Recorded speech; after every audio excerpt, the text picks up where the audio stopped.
Okay guys, आज के इस वीडियो में हम लोग कवर करने वाले हैं मैथ क्लास 7 का जो एनसीईआरटी बुक का एक्सरसाइज 4.1 है, उसका क्वेश्चन नंबर 1 का इस वीडियो में हम लोग सॉल्यूशन देखने वाले हैं। देखो, अगर तुम क्वेश्चन नंबर 1 को देखोगे तो ये तुम्हारे बुक का ही क्वेश्चन है, तुम्हारा बिल्कुल बुक से ही पेज को उठा कर डाल दिया गया है ताकि तुम्हें अच्छा से व्यू देखने को मिल जाए क्वेश्चन को किस तरीके से सॉल्व किया जा रहा है। यहाँ पे अगर तुम देखो तो लिखा हुआ है कि complete the last column of the table. ये जो लास्ट कॉलम है, कॉलम तुम जानते हो, रो और कॉलम में क्या डिफरेंस होता है। देखो, रो जो है तुम्हारा वर्टिकली होता है और कॉलम जो है हॉरिजॉन्टली होता है। तो ये जो है तुम्हारा ये हॉरिजॉन्टल है और इसे हम लोग कॉलम बोलेंगे, और ये वाला जितना भी इस तरीके से अप एंड डाउन में होगा वो हमारा रो कहलाता है। ठीक है, तो इस केस में जो ये लास्ट वाला कॉलम तुम्हें बोला गया है, इसमें बोल रहा है कि से whether the equation is satisfied yes और नॉट। अगर ये इक्वेशन दिया हुआ है और उसका वैल्यू दिया हुआ है कि एक्स का वैल्यू अगर ये आ रहा है, तो तुम्हें चेकआउट करना है कि इस इक्वेशन के लिए ये जो वैल्यू निकल कर आ रहा है ये सेटिस्फाई कर रहा है या नहीं कर रहा है। अगर कर रहा है तो तुम्हें लिखना है यस, नहीं करना है, नहीं कर रहा है तो बोलो नो। ठीक है, इस तरीके से हमें इस सारे क्वेश्चन को, जितने भी क्वेश्चन है 11 टोटल क्वेश्चन है, उन्हें हमें सॉल्व करके और यहाँ पे बताना है यस होगा या फिर नो होगा। तो सबसे पहले हमें चेकआउट करना पड़ेगा कि ये जो इक्वेशन गिवन है उसे सेटिस्फाई कर रहा है या नहीं कर रहा है। तो देखो किस तरीके से हम लोग सेटिस्फाई कर रहा है या नहीं कर रहा है चेक करते हैं। तो उसके लिए एक प्रोसेस होता है। क्या प्रोसेस होता है? देखो, जो भी वैल्यू तुम्हें यहाँ पे दिया हुआ है, जैसे कि इस केस में एक्स हमारा वेरिएबल है, तो एक्स का इक्वल दिया हुआ है 3। अब एक्स का इक्वल 3 जो है वो तुम अगर लेफ्ट हैंड साइड में पुट करोगे तो अगर वो वैल्यू राइट हैंड साइड के इक्वल आ गया तो तुम लिखोगे यस, और नहीं तो नो। समझ में आ गया? देखो, ये जो है तुम्हें ऑब्जेक्टिव टाइप में दिया हुआ है, यहाँ पे यस और नो केवल करके लिखना है। तो तुम जो है ऑब्जेक्टिवली सोच सकते हो कि एक्स के वैल्यू को यहाँ पे अगर हम लोग 3 रख दे तो यहाँ पे एक्स की जगह पे अगर 3 रख रहे हैं तो 3 प्लस में 3 हो रहा है, यानी 6 हो रहा है लेफ्ट हैंड साइड में, जबकि राइट हैंड साइड में 0 दिया है। तो ये वैल्यू तो हमारा अनइक्वल हो गया, यानी लेफ्ट हैंड साइड और राइट हैंड साइड इक्वल नहीं हुआ। तो फर्स्ट का आंसर क्या हो जाएगा? नो। दूसरा में अगर हम लोग देखें तो दूसरा में हमें क्या बोला जा रहा है कि एक्स प्लस 3 यहाँ पे भी है, लेकिन इसमें एक्स का वैल्यू हमें 3 ना देकर 0 दिया हुआ है। तो यहाँ पे अगर हम लोग 0 रखेंगे और प्लस में 3 करेंगे तो ये वैल्यू तो हमारा 3 हो गया।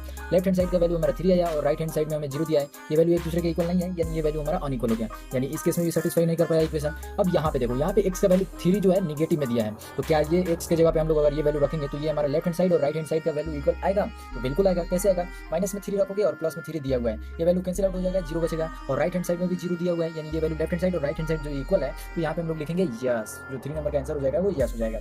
अगर हम लोग 4 नंबर को देखने जा रहे हैं तो इस केस में लेफ्ट हैंड साइड का जो वैल्यू है वो हमारा बोला गया है कि राइट हैंड साइड 1 के इक्वल आएगा। तो एक्स का हम लोग अगर यहाँ पे रखते हैं वैल्यू तो 7 - 7, तो ये वैल्यू तो हमारा कैंसिल आउट होकर 0 हो गया, जबकि राइट हैंड साइड में वैल्यू बोला है कि 1 है। तो ये वैल्यू हमारा जो 0 और 1 देखने को मिल रहा है ये अनइक्वल हो गया। तो इस केस में हम लोग क्या कहेंगे कि जो वैल्यू हमें देखने को मिल रहा है 4 का, ये हमारा नो हो जाएगा। समझ में आ गया?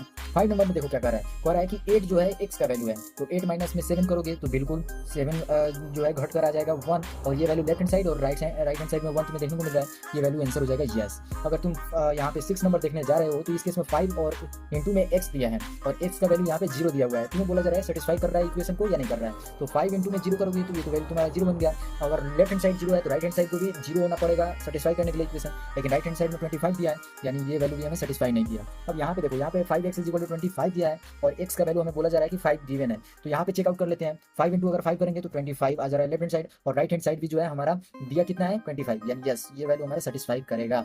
अगर हम लोग 7 के बाद 8 पे आए तो इस केस में x का वैल्यू हमें -5 दिया है। तो देखो, कोई भी वैल्यू जो है पॉजिटिव अगर हम लोग माइनस के साथ मल्टीप्लाई करेंगे तो वो तो माइनस बन जाएगा। यहाँ पे माइनस में 25 और यहाँ पे राइट हैंड साइड में 25 दिया है। अब तुम कहोगे कि सर 25 तो दोनों में है, तो देखो बच्चे यहाँ पे प्लस है यहाँ पे माइनस है, माइनस प्लस भी बहुत ज़्यादा इंपॉर्टेंट रहता है।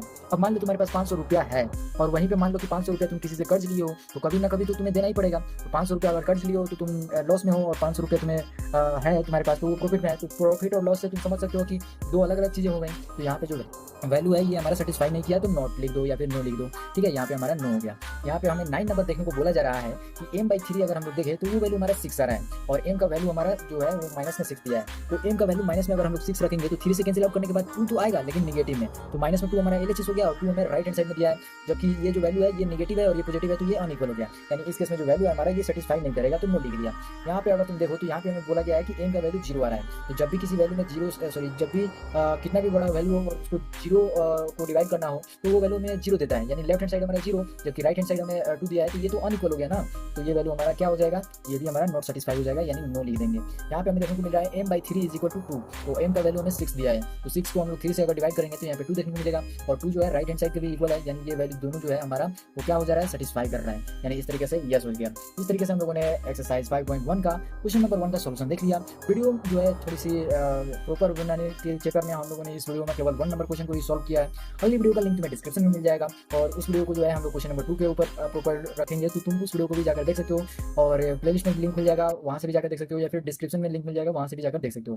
फिलहाल वीडियो को लाइक कर दो, चैनल पर नए हो सब्सक्राइब कर दो। तब तक